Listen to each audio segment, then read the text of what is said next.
کامیاب ہو گیا. تو بھئی اب کیا بنا؟ کہنے لگا جی جب میں داخل ہوا تو اس نے جاتے ہی مجھ سے پوچھا سب سے پہلا سوال یہ کہ تمہیں جنرل نالج کی بھی کچھ معلومات ہیں یا شعبے کے آدمی ہو؟ تو میں نے کہا جناب پوچھیے. تو انہوں نے پاکستان کا حدود اربہ پوچھا تو میں نے فٹافٹ بتا دیا.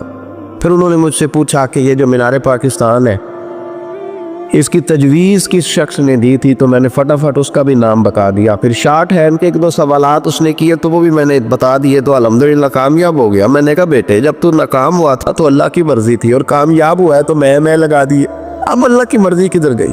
یہ اتنا بڑا نقص ہے انسانی فطرت کا، اتنی بڑی کمزوری ہے کہ معاذ اللہ تعالی ہم کمزوریاں قدرت کے کھاتے میں ڈال دیتے ہیں اور ناکامیاں قدرت کے کھاتے میں اور کامیابیاں. یہ کیا تماشا؟ حالانکہ ہونا یہ چاہیے تھا کہ جہاں انسان کمزور پڑے تو کہے میری غلطی تھی. صوفیاء یہ سبق دیتے ہیں، اللہ کے بندے یہ پیغام دیتے ہیں کہ جب تو کہیں ناکام ہو جائے تو سمجھ جائے تیری، اور جب تو کامیاب ہو جائے تو سمجھ رہے اللہ راضی ہو گیا تھا، اللہ نے رحمت کر دی، اس نے فضل کیا. تو شکریہ نہ کرنے پر بھی استغفار کرنا چاہیے کہ اللہ تو نے بڑا کچھ دیا تھا پر میں شکر ادا اس پر بھی. ہمارا تو اب یہ حال ہے کہ جو ہمارے پاس چیزیں ہیں وہ ہم کہتے ہیں یہ تو میرا حق تھا، لیکن جو نہیں وہ مجھے فٹافٹ ملنی چاہیے. مطلب اگر میرے پاس صحت ہے تو اس کو میں اپنا حق سمجھ لیتا ہوں کہ یہ تو میرا، یہ چونکہ ٹھیک ہے جی یہ تو صحیح ہے، تندرستی ہے یہ تو ٹھیک ہے، لیکن کار کوئی نہیں وہ ذرا مل جانی چاہیے. اولاد تو میرے پاس ہے وہ تو میرا حق تھا، میرا رائٹ تھا، معاذ اللہ وہ تو ہم نے حق بنا لی. اور میرے پاس بنگلہ کوئی نہیں وہ مجھے فٹافٹ مل جانا چاہیے. بھئی یہ کس طرح تیرا حق تھا؟ کس حساب سے؟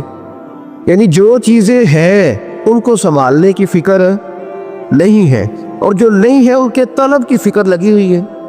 شکر نعمت کو محفوظ کر دیتا ہے، اور ناشکری نعمت کو لَئِن شَكَرْتُمْ لَأَزِيدَنَّكُمْ وَلَئِن كَفَرْتُمْ إِنَّ عَذَابِي لَشَدِيدٌ. اللہ فرماتے شکر کر میں تیری نعمتوں میں اضافہ کر دوں، اور ناشکری کرے گا تو عذاب دوں. شکر نہیں ہوتا. دیکھیں نا 100 روپے ابا جی نے دیا ایک بچے کو اور اس کو کہا کہ جا دکان سے کچھ چیز لے آ، تو وہ 100 روپیہ اس نے رستے میں جاتے ہی کہیں پھاڑ دیا یا گوا دیا، تو اب وہ والد سے دوبارہ 100 مانگتا ہے تو والد کہتا ہے کہ پہلے 100 کا تو نے کیا کیا؟ نہیں سمجھ آئی آپ کو میری بات؟ پہلے 100 کا کیا کیا؟ تو وہ کہے گا جی باپ میرا دل کرتا تھا میں نے پھاڑ دیا. جوان بچہ ہے، سمجھدار ہے، 12-14 سال کا ہے. میرا دل کیا تو میں نے پھاڑ دیا، ختم ہو گئی بات. ابا نیا 100 دے دے گا؟ سبحان اللہ. کتنے خوش ہو کے آپ کہہ رہے ہیں نہیں دے دے گا سر. یہ کیسے ہو سکتا ہے بھائی؟ کروڑ پتی والد بھی ہو تو 100 کا نوٹ دوبارہ دیتا کیوں؟ باپ بیٹا نہیں اس کا پیار نہیں؟ کیوں نہیں دے رہا؟ وہ کہتا تو نے میرے پہلے 100 کی قدر نہیں ڈالی، نیا تجھے کیسے مل جائے؟ انہیں خیال ہی نہیں کیا، تو نے جدوجہد ہی نہیں کی، تو نے ایک استغفار اس بات کا ہے. دیکھیں نا یہ رسول پاک علیہ السلام کا فرمان، یہ حدیث امام رازی نے لکھی ہے، اور نبی پاک کی فرمان کے لحاظ سے جو چیز ہمارے سامنے ہے نا اس پر ہماری آنکھیں بھی کھول جانی چاہیے، دل بھی کھول جانا چاہیے کہ کوئی خاص ہی بات تھی جو حضور نے بیان فرمائی صلی اللہ علیہ. سرکار دو عالم علیہ السلام نے فرمایا ایک آدمی نے 500 سال بغیر ریاکاری کے اللہ کی عبادت کی. کتنے سال؟ یہ 5 سال نہیں ہوتی بغیر ریاکاری. تہجد پڑھنے والا جب تک 6 لوگوں کو بتا رہا نہ دے تہجد پڑھیے، اتنی دیر تو تہجد آگے بڑھتی ہی نہیں. کم از کم 6 بندوں کو پتہ ہونے چاہیے. اور میرے جیسے حاجی نمازیوں کا تو دل کرتا ہے کہ وظیفے پہ بندہ رکھا جائے جو تعریفیں کرے صبح و شام. حاج صاحب کی کیا بات ہے، حضرت صاحب کی وظیفہ دیں گے اس کو مہینے کا، وہ تعریف کرے کھول کے کہ آپ کی بڑی بات. یہ مرض ہے، تعریف سننا نا یہ بیماری ہے، اس نے جھوٹ کو جنم دیا ہے، بہت بڑا مرض ہے. حضرت سعدی نے اس پر بہت بڑے مقالہ جات لکھے اور فرماتے ہیں یہ مرض کچھ لوگوں میں بہت زیادہ ہوتا ہے. ایک امیر لوگ ناراض نہ ہو جائیں پر انہوں نے کہا ہے تو کوئی حکمت ہوگی نا. امیروں میں تعریف سننے کا مرض بہت زیادہ ہوتا ہے. فرماتے ایک بادشاہوں میں اور تیسرا عورتوں میں، ان میں یہ بیماری بہت زیادہ ہوتی. کوئی تعریف نہ کرے تو خود اپنی کرنی شروع کر دیتے، خود ہی کہہ دیتے ہیں کہ وہ کیا بات سے میرے ابا جی تے وہ تے 100 ہل چلدا سی تے 150 بندہ ٹکر کر. ابا جی دی چھڑ تو دس تیرے کنے چل دین، تیرے کو کنے بندے روٹی کھاندے؟ اپنی بات کروں. اقبال کہتے تھے تو وہ آبا تمہارے ہی مگر تم کیا ہو، ہاتھ پہ ہاتھ درے منتظر فردا. ابا جی کی دادا جی کے چھوڑ اپنی کر. ہمیں تو تیرا پتہ ہے، تو اپنی بات کر، تیرے اندر بھی کوئی چیز ہے کہ نہیں؟ ابا دادا تو سب کے بڑے، حضرت آدم کی اولاد ہے تو حضرت آدم نبی تھے، باپ دادا تو سب کے بڑے بڑے ہی ہیں۔ بات یہ ہے کہ اپنی بات کرنی چاہیے نا۔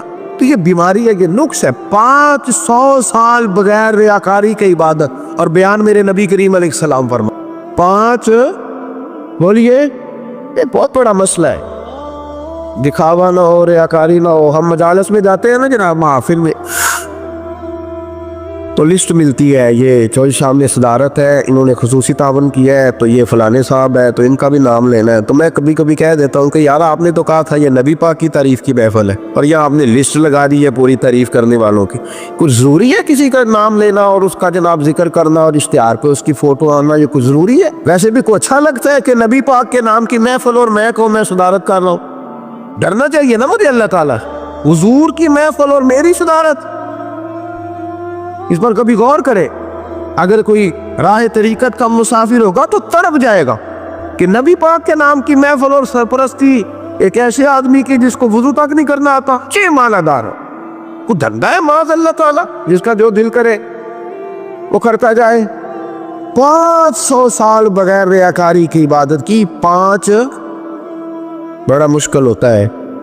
حضور فرماتے ہیں یہی بندہ جب اللہ کے حضور کھڑا کیا جائے گا تو رب کریم اس سے کہے گا کہ چلو اس کو میرے فضل سے جنت ملے گا، تو عرض کرے گا مالک فضل تو ٹھیک ہے پر 500 سال لگائے ہیں میں نے۔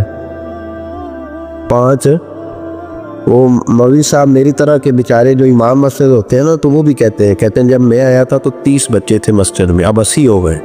اور بھائی یہ بندوں کو بتانے کی کیا ضرورت ہے؟ یہ تو اللہ کی رضا کے لیے ہے نا، تو چھوڑ، اس میں اتنا تذکرہ کرنے کی کیا حد ہے؟ 560 اس نے لگائے، بول پڑا یا اللہ 500 سال لگائے اور تو کہتا ہے کہ اس کو میرے فضل سے لے جاؤ۔ تو رب کریم نے فرمایا چلو کوئی نہیں، پھر انصاف کر لیتے ہیں، الٹی آنکھ کی روشنی نکال کے ترازو کے ایک پلے میں رکھو اور 500 سال کی بغیر ریاکاری کی عبادت دوسرے پلے میں رکھو۔ کبھی اس مریض سے پوچھنا جس کو ڈاکٹر کہہ دیتا ہے کہ تیری آنکھ کا علاج نہیں ہو سکتا، بے بس ہوتے ہیں ڈاکٹر، جواب دے جاتا ہے شعور۔